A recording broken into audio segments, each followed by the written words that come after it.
Welcome to another edition of I Am Thomas. I hope all is well. And today we're going to share a story with you. One of the stories that continue to mystify New York City. And this story goes back close to 200 years ago. So I'm going to need you all to use your imagination. That is Carrie Brown. And Carrie Brown, well, her profession back in 1861 in New York City, well, was one of the oldest professions one could have, a lady of the night. She was a prostitute, and a very well-known prostitute. Now, Carrie Brown was a well-known prostitute in the New York City area. No, not because of that reason. And she is probably in this picture around 56 to 57 years old when she passed away. But she is known as Old Shakespeare, referred to Old Shakespeare in later news articles and books and papers that were written about her, due to the fact that, when she, common practice in her, numerous aliases she had, but she had this nickname of Shakespeare for her habit of, well, you guessed it, quoting William Shakespeare during drinking games. How about that? How many of you could quote a nice William Shakespeare poem? She got a few pops in her and she would recite Shakespeare. Nonetheless, we are walking, some close to 200 years later, to the scene of the incident. Obviously, the big buildings weren't here back then. It was hustle and bustle. People were walking around, enjoying, socializing, drinking, laughing, so on and so forth. And so was Carrie Brown, who was actually born Caroline Montgomery, 1834. And as we see the picture of Carrie Brown, let us begin the story now that we know a little bit about her background. And again, it's one of the stories that haunts New York City. So it was a Thursday night. Among the other unfortunates who came to the hotel, who came to the hotel, and here is the sketch of the hotel, which obviously no longer stands, but we'll see that location. It's the East River Hotel. So it was a Thursday night, and Carrie Brown, she was dressed in a blue checked gingham and carried a little red calico bag with her handkerchief and 2 pairs of spectacles. She must have been 60. Her hair was so nearly white. With her was a woman by the name of Mammy Healy, a woman that in those times was considered poor. And they had a glass of beer, the 2 women. Then, Mammy Healy, with her rags and her drunkenness, went out of the hotel onto the New York City streets. For fear she would go to sleep, Old Shakespeare, as Carrie was nicknamed, with a little red bag and her thin, painted cheeks, she wandered forth too into the rain, was raining outside that night in New York City. It was around 11 o'clock when the bell of the hotel door rang. An individual by the name of Mary Minter, she answered it. The old woman now was there again, had a man with her. So Carrie Brown was accompanied by an individual, a man, and they're at the door of the East River Hotel. The man asked for a 50-cent room, and he had gave his name as C. Nicolai, and he said that Carrie Brown was his wife. "Ah," said the old woman with a look at him, a stare, and she said, "Can I have some beer?" He never spoke, just nodded his head and took out his pocketbook and drew from it 10 cents. "Beer or mixed ale?" asked Mary Minter when she took the dime. "Mixed ale," said Carrie Brown.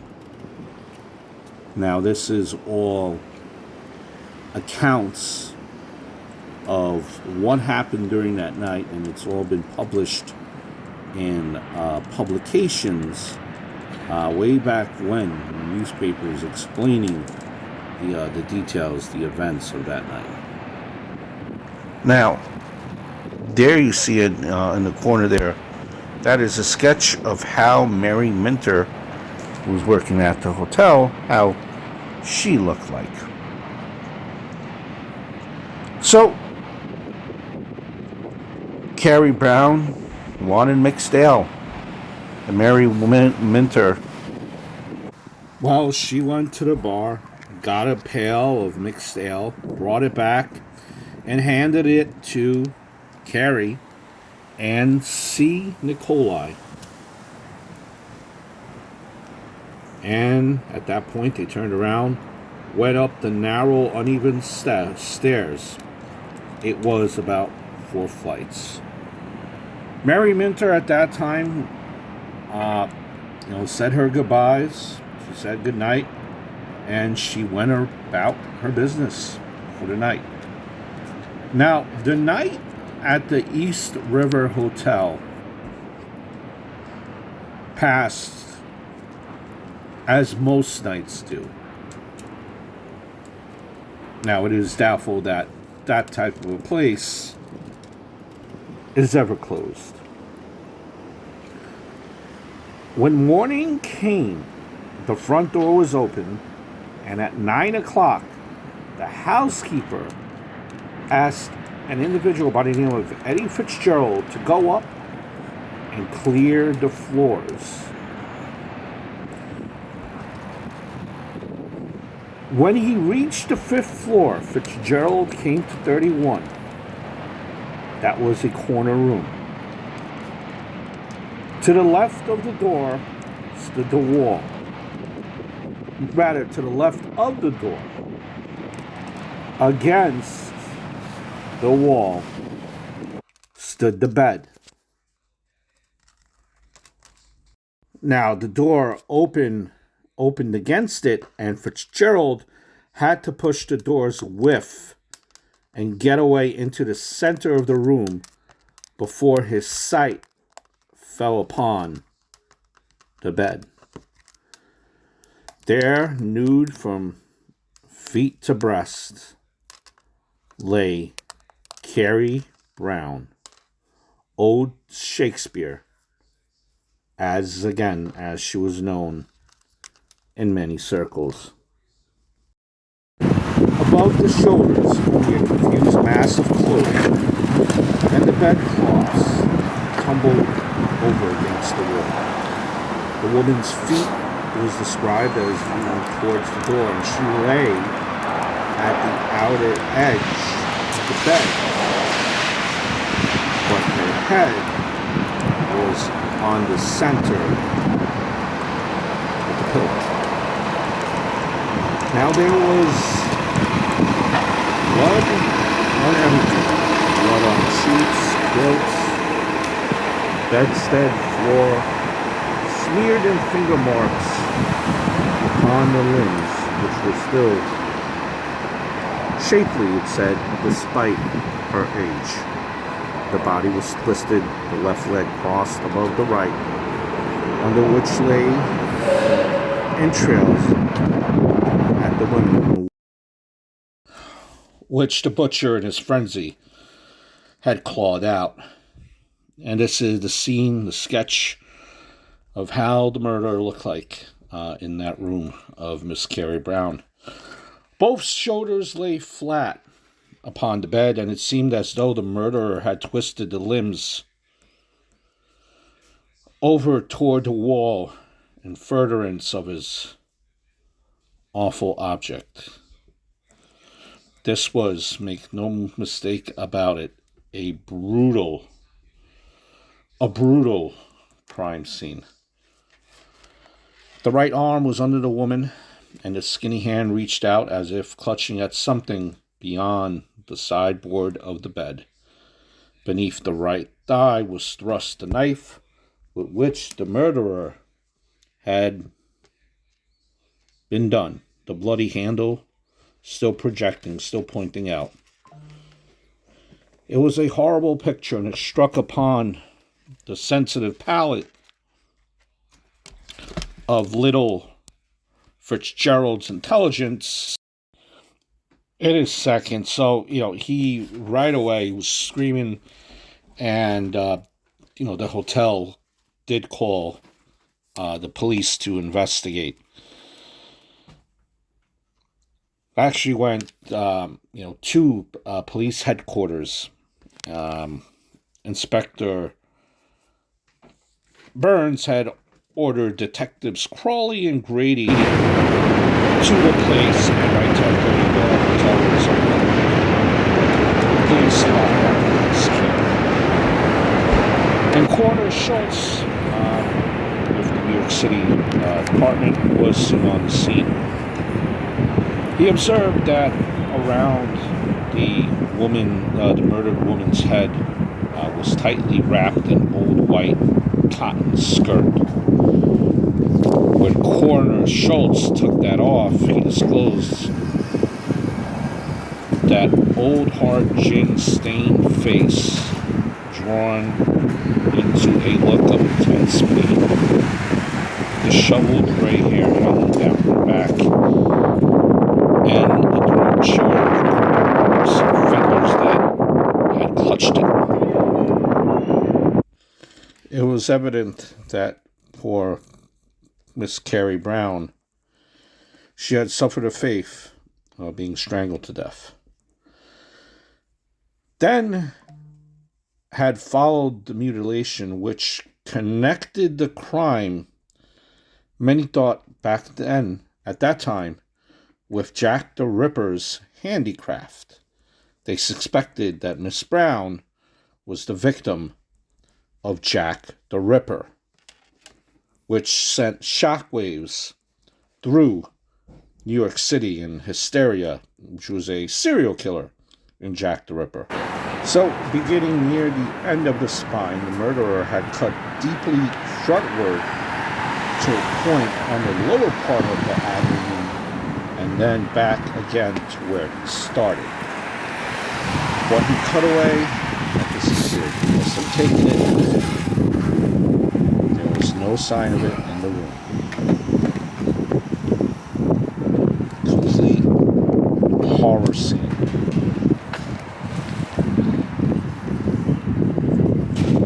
The murderer had definitely left his mark on the victim's body. On the back of the left hip, in jagged lines more than a foot long, he had kind of engraved a cross. On the door, the murderer had made his mark again. The boards which formed the wall bore such a cross as he had cut on the body. So He had scratched it apparently with the point of a knife. So he had left a marking on the wall, and it was also etched in Mrs. Brown's body. There was no trace of, the man's clothing, nothing of the sort. All of that was missing. And this is a position of which Miss Carrie Brown's body was found. So, havoc, chaos. Now, New York City is going to make every attempt to find the perpetrator of who did this. And the first important arrest was made at 9:30. And they arrested an individual by the name of Frenchie. Now, Frenchie was a tall fellow with a long, slim nose, and he looks like a Greek. He knew the murdered woman. Still, the police were running, turning in heaven and earth to catch New York's Jack the Ripper. Arrests were made by, many arrests actually were made. They were arresting people left and right. They had gone so far as went to Philadelphia to follow leads. And then another arrest was also made when police had, found the man in City Hall Park. He wore a sand-colored coat and a blue trousers, and if anything, was scarcely shabby enough for the companion of the murder victim. He fit the description. Seems like New York City had a lot of people. But who was? So ultimately, they decided to go with this guy, Frenchie, right? And they charged him with murder. Frenchie, his real name was Amir Ben Ali. He was a Algerian national. And the case against him was largely circumstantial, right? But they were trying to push this along. There was a lot of pressure to solve the case. By the way, this is where the East Hotel was located in.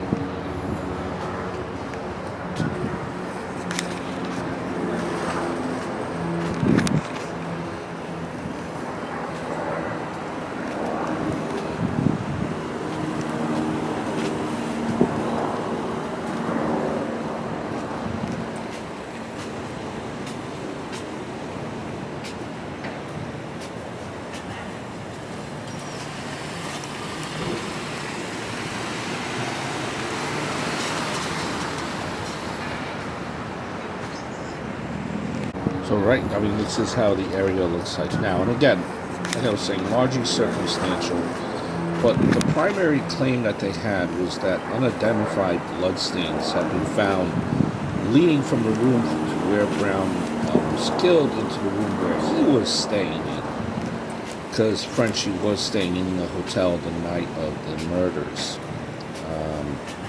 Reporters who had been at the scene of the crime said that no bloodstains were actually there. So it seems like this was made up. This is the police sketch of, who the police thought was the perpetrator. So nonetheless, very circumstantial. They go to trial. And, well, the case, the convicted second-degree murder, sentenced to life imprisonment, despite his claims of innocence. He was found guilty. So the story does not end here. A group of reformers pointed out instances of police misconduct in the investigation and evidence to support Ben Ali's or Frenchie's innocence. The group was able to prove that the NYPD had made no attempt to find a missing key to the locked room or the unidentified man who witnesses claimed she had been seen with the night before. Years later, it was claimed that a man in New Jersey in a farm had found the missing key to room 31, a bloody shirt in a bureau drawer of a room he had rented out to a man who had disappeared shortly after the murder. Faced with this testimony and the long-standing belief of innocence from Mr. Ben-Ali, that he had been set up, and the fact that Mr. Burns, the former officer, out due to corruption, Ben-Ali was released after serving 11 years. He was released from prison, and no one has been charged since, or, it's a case that remains unsolved.